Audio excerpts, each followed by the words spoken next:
If Barack Obama gets reelected, Iran will have a nuclear weapon, and the world will change if that's the case. That was Mitt Romney responding to a question from an 11-year-old boy showing Republican presidential candidates who will stop at nothing when it comes to fear-mongering about Iran. They certainly didn't hold back this week at AIPAC conference or on the campaign trail.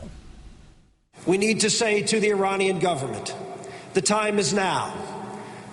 You will stop your nuclear production now. If they do not tear down those facilities, we will tear down them ourselves.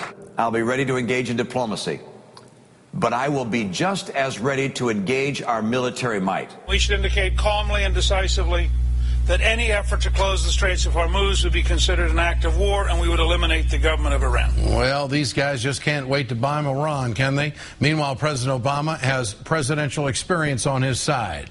When I see the casualness with which some of these folks talk about war, I'm reminded of the costs involved in war.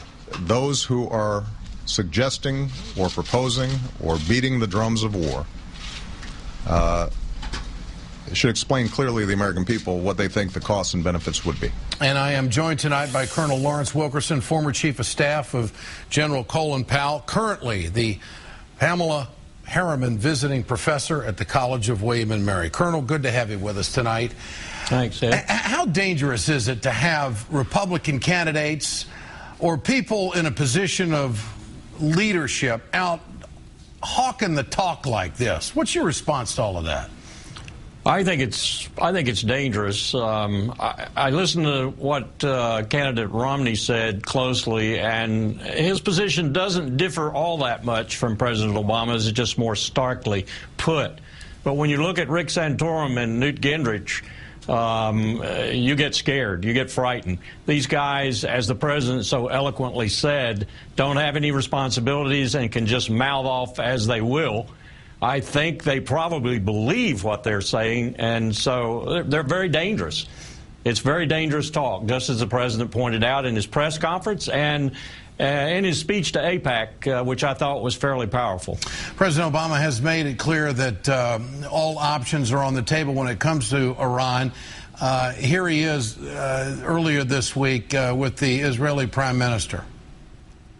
We do believe that there is still a window that allows for a diplomatic resolution to this issue, but ultimately the Iranians regime has to make a decision to move in that direction, a decision that they have not made thus far. I reserve all options, and my policy here is not going to be one of containment. My policy is prevention of Iran obtaining nuclear weapons. So he's the most sensible guy in the room, but are Republicans hoping no one's listening to the president?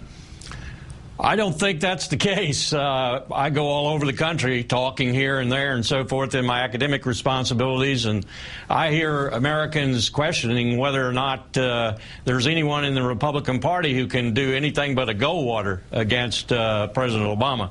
And you know what that means, the worst defeat in the history of the Republican Party. I think they're heading for the same thing. I think the metaphor of a circular firing squad is an apt one for this group of candidates. And what about John McCain and some other senators talking about taking an airstrike against Syria? Your response to that? Well, I was on the Hill the other day before we put the full-page op-ed, as it were, in the Washington Post on Monday. I was on the Hill, and one of the reasons I signed the letter that accompanied that op-ed was what I was hearing on the Hill.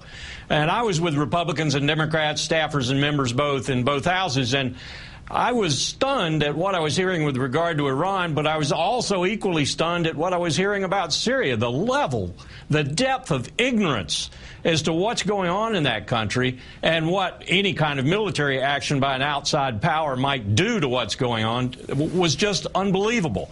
And John McCain and his remarks of late about entering the fray, as it were, with air power, they come from a man who knows nothing more than air power. Never been in a day of ground combat in his life. Prisoner of war, honorable, courageous man in that respect, but not a man from the ground combat arms. This is an extremely difficult situation. Colonel Lawrence Wilkerson, appreciate your time tonight. Thank you so much for joining us on the Ed Show.